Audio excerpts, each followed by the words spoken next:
शुरुआत में ये हुआ तब बच्चे जा रहे थे, तो पता चला कि हम क्लास में देखे कि मार साहब पढ़ा रहे थे, हमने देखा उनका अरे अभी लासा मासा इनको सबको हमने बताया और बच्चों को स्थानीय मान नहीं आ रहा और वो डांटे पड़े हैं डंडा लिए। लेकिन इसमें ये नहीं कहेंगे कि अध्यापक की कमी है, अध्यापक ने पढ़ाया ना होगा। अध्यापक, क्योंकि हम सभी हैं ये जानते हैं कि हम क्लास के अंदर होते हैं तो हम कोशिश करते हैं कि पूरे बच्चों को वो पाठ पढ़ाएं जो किताब में दिया है, जो रूटीन में चला है, हमारे दिमाग में भी होता है। बहुत कम, मुश्किल से 1% या 2% ऐसे अध्यापक होते हैं, वो हर जगह हर विभाग में मिलेंगे, लेकिन 1-2% लोग होंगे जो शिक्षण कार्य से विमुख होंगे, बाकी तो सब करेंगे। लेकिन वो पढ़ाने के बावजूद भी हम 100% आउटकम नहीं दे पा रहे हैं, लर्निंग आउटपुट पूरा कुछ हो ही नहीं रहा है, लर्निंग आउटकम। ये इसके पीछे फिर एक सोच बनाई गई कि आखिर ऐसा क्या है।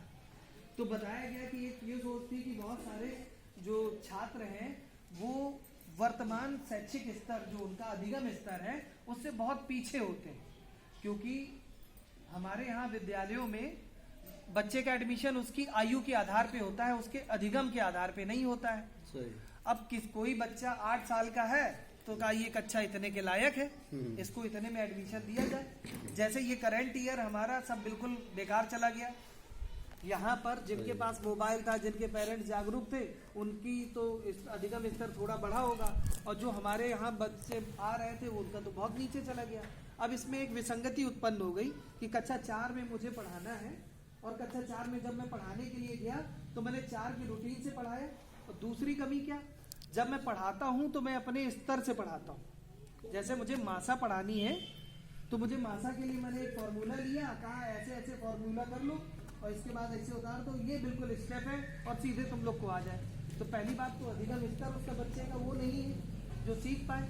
कुछ बच्चों का अधिगम स्तर भी है लेकिन उसकी सीखने का क्रम और रुचियां भिन्न भिन्न, मतलब किसी की रुचि बागवानी में है, किसी की खेल कूद में, किसी की विभिन्न अन्य चीजों में, किसी का ध्यान अपने घर पे ही लगा है। हमें उसका आकलन ही नहीं है उस बच्चे का।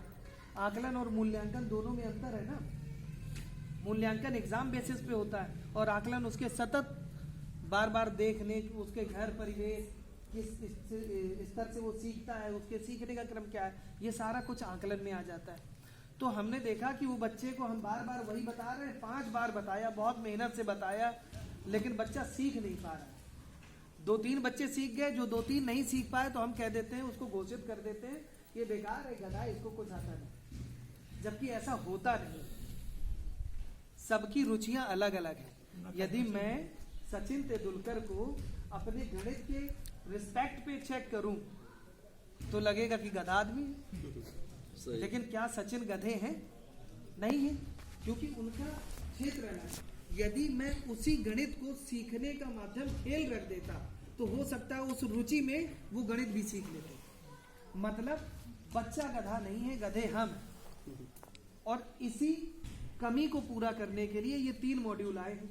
बस उसको पढ़िए, और जब आप पढ़ेंगे तो लेसन प्लान भी बनाना आ जाएगा, आपको बच्चों का चिन्हांकन करना आ जाएगा, उसको कैसे हमें बैठाएं, जैसे सर ने बताया कि आगे बैठाएं, सर्किल पे बैठाएं, यू पे बैठाएं, कि डब्ल्यू आकार पे बैठाएं, कैसे उनको आगे पीछे करें, ये सारी चीजें आ जाएंगी, जिससे क्लास के अंदर का रिलेशन कैसे स्थापित करना है, ये सारी टेक्निक्स हमें इन्हीं किताब पे दी है। तो मतलब कम समय में हम ज्यादा अधिगम दे सकते हैं बच्चों को, जब हम उन पुस्तकों का अध्ययन करेंगे और उसे प्रैक्टिकल वे पे करें।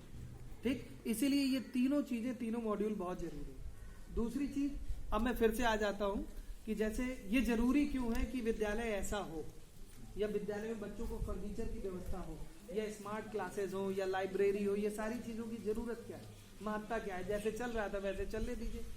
देखिए क्या होता है कि आज हम खुद देखें अपने आप को, हमारा जो घर है, हम चाहते हैं कि अपग्रेड हो, हमारी पैसे पॉकेट के हिसाब से थोड़ा सा झिझक भी आने लगती है कि नहीं।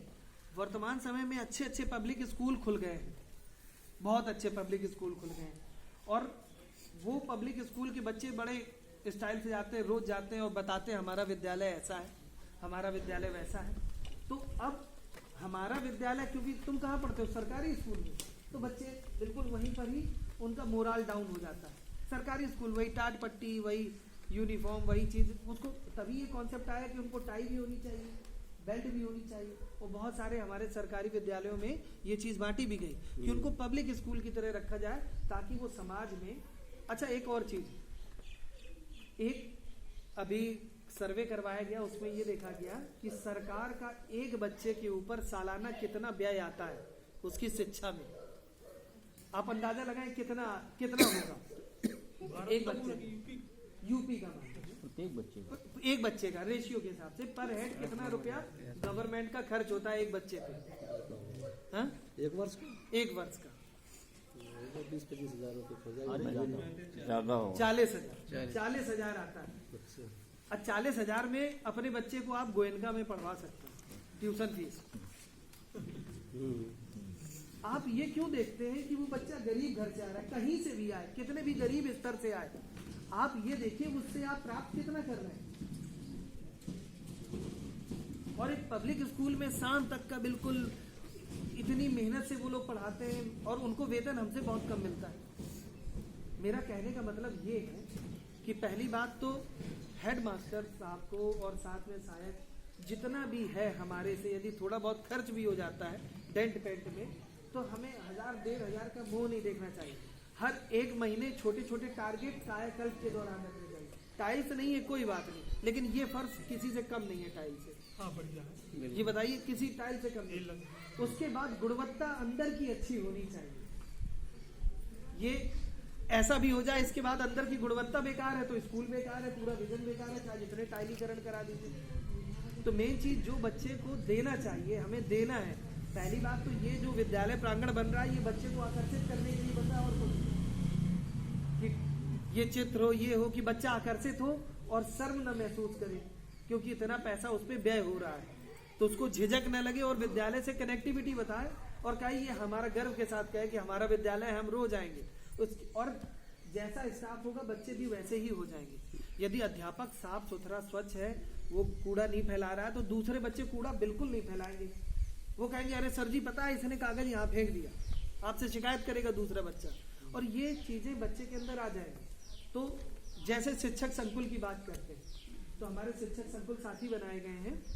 ये एक संकुल लेवल पे 5 लोगों को चुना गया है और 5 को ये उम्मीद की गई है कि 5 के अपने कार्य विभाजन कर दिए गए हैं कि कुछ विद्यालय आप ले लीजिए, कुछ विद्यालय आप ले लीजिए, कुछ विद्यालय ऐसे करके। इसका कॉन्सेप्ट ये था कि जो संकुल है वो अपने विद्यालय को आदर्श विद्यालय बनाएगा।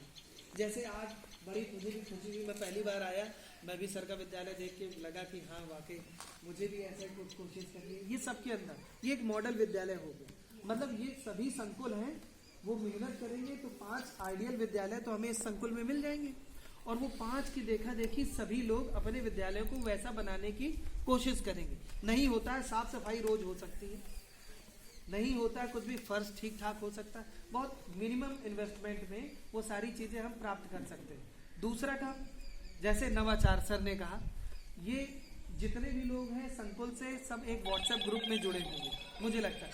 अभी नए लोग कितने जो नहीं जुड़े हैं इस संकुल से, यहाँ पर